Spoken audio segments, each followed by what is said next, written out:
Good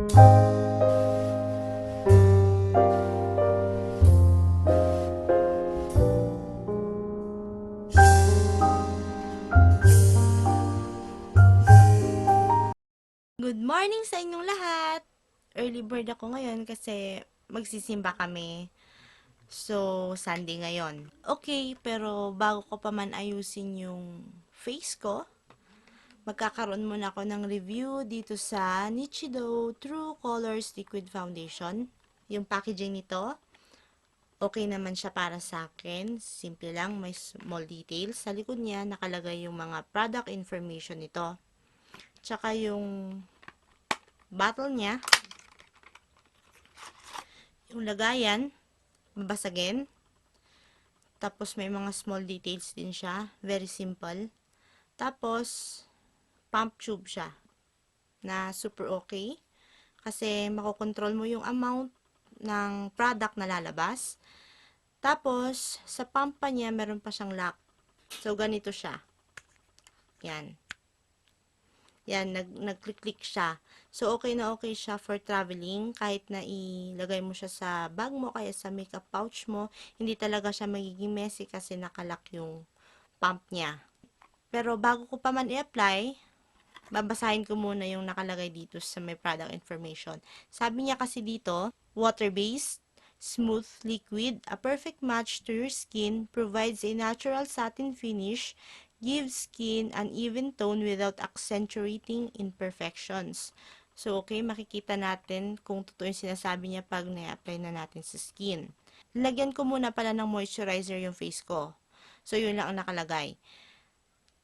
Pero, meron akong combination skin. Dito sa T-zone area ko, mostly oily dyan. Pero the rest, dry na siya. Then, meron akong redness dito, tsaka dito, dito. Tapos, marami din akong kailangan i-cover ng mga dark spots o kaya yung mga blemishes ko. So, okay, start na natin yung application. I-apply ko lang siya using my finger. So, okay. One pump lang muna tayo. So, nafe-feel ko na very light lang siya. Hindi siya ganun ka-thick yung formulation niya.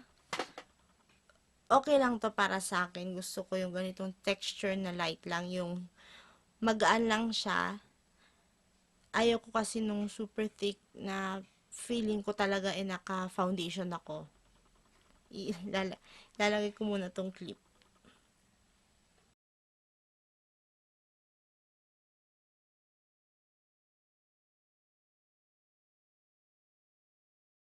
Okay, bago ko ituloy yung pagpapahid ko sa aking mukha, blendable siya. Tsaka napaka-lightweight niya talaga. Talagang water-based, mararamdaman mo na water-based siya. Pero hindi niya gaanong na-cover yung mga imperfections ko. Lalong-lalo na yung mga major problems ko. Pero yung mga small problems naman, na-cover niya naman, pero yung mga major, hindi niya talaga na-cover. Tsaka madali siyang mag-dry, pero blendable naman. Okay, tatapusin ko muna yung kalahati ng mukha ko. I-blend ko muna kung ano yung nasa mukha ko para makita natin yung full outcome niya.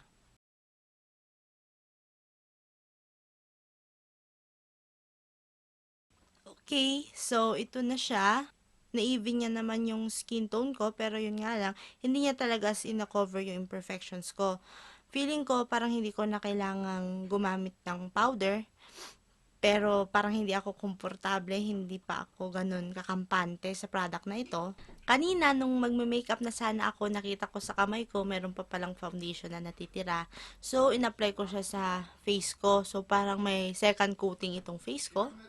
Hindi naman siya nagkiki. Hindi na ako nag-pump ng second application. Kung ano lang yung natira sa kamay ko, yun na ang linagay ko dito sa face ko. So, okay naman siya. Mas naging okay yung outcome niya. Mas na-cover niya yung mga blemishes ko. Pero, meron pa rin hindi siya nako-cover ng mga problem areas ko. Katulad nito, hindi pa rin niya nako-cover. Pero, so far, so good. So, tatapusin ko na talaga yung makeup ko at babalik ulit ako sa inyo. So, ito na po yung foundation. So far, so good pa naman. Wala naman ako na-encounter na problema habang nagme-makeup ako. Hindi naman naging oily sa T-zone ko, which is my main problem.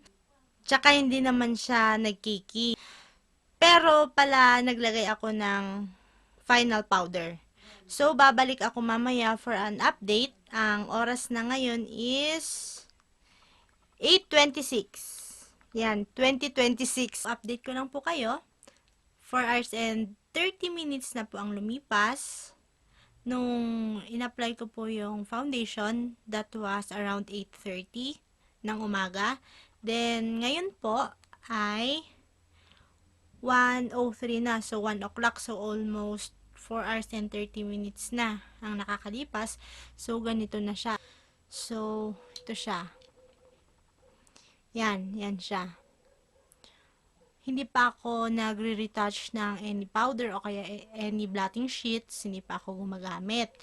So, ang concern ko dito, after 4 hours, yung nakikita ko dito sa may eyeglasses ko, dito, yan, may mga foundation na kumapit. Dito na area ko, talagang dyan ang pinaka oily part ng face ko. So, nakikita nyo, masyadong makintab. So, dito, sabi ko, nawala na yung foundation ko kasi super oily na dito na part. Kaya yung eyeglasses ko talagang nag-slide na siya, nag-slip na siya sa nose ko. Hindi na niya na-hold yung eyeglasses ko kasi yun na nga nang dahil sa oil. Pero so far, so good pa naman. Hindi pa muna ako magre-retouch ng foundation. Hindi muna ako maglalagay ng kahit anong powder o kahit anong blotting sheet. Titingnan ko kung hanggang kailan ang staying power niya sa skin. So, babalik ulit ako mamaya. 1 hour and 30 minutes na ang nakakalipas since nung last update ko. Pero ngayon, parang hindi ko na matiis yung oiliness na nagaganap sa aking face. So, kung makikita nyo, yan, grabe ng oiliness na nangyayari. Mula dito hanggang dito na sa Cupid's bow. Tapos meron na rin dito sa parts ng cheeks ko. Nagkakaroon na ng oiliness. Pero pag titiisan ko pa hanggang mamaya, titingnan ko kung gaano pa siya katagal. Kasi nakikita ko mga ditong part, wala na siyang foundation. Kasi siguro sa oil. Pero dito, sa mga gilid-gilid, tsaka dito, meron pa naman. Tsaka, kung na-notice nyo, hanggang dito ko sa may eyebrows, oily na rin siya. So, babalik ulit ako mamaya for my last update. So, last update ko na ito, kung mapapansin nyo, super oily na talaga yung face ko. Mula dito sa forehead hanggang dito sa baba na ang shine. Meron na, grabe na dito rin sa may cheek area ko.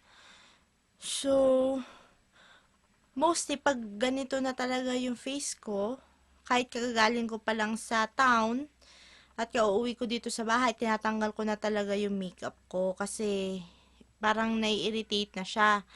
Nangangati na. Pero ito naman, so far, hindi naman nangati yung mukha ko kahit nag-oily siya. Pero yung staying power niya, okay lang siya for 6 hours. Hindi siya aabot hanggang buong araw kasi almost magti 10 hours nang nakalagay yung foundation dito sa face ko na linagay ko siya ng 8:30 ngayon magpa 5:30 na, so almost magti 10 hours na. Yung coverage niya, very light coverage lang talaga siya. Talaga ma-feel mo na water base. Pero yung mga minor imperfections lang ang nako-cover niya. Yung mga major, hindi niya talaga nako-cover. Tsaka, at first, na pagka-apply, medyo white. Parang ang puti-puti sa mukha. Pero, pag nag-oxidize siya sa skin, magko-complement naman pala siya sa skin tone. So, okay na okay siya. Hindi naman siya makati sa skin. So, okay talaga yon. Okay ito sa mga normal skin. Okay din sigurong gamitin sa may mga combination skin parang sa akin, sa may mga oily to combination skin na parang sa akin, kung gagamit kayo ng primer muna. Good find na siya na makeup at budget friendly. Tsaka yung quality niya, okay naman siya. Maraming salamat po sa panonood. Hanggang sa ulitin muli, kasi gusto ko nang tanggalin itong makeup ko kasi hindi ko na talaga matiis yung oiliness niya. So, bye!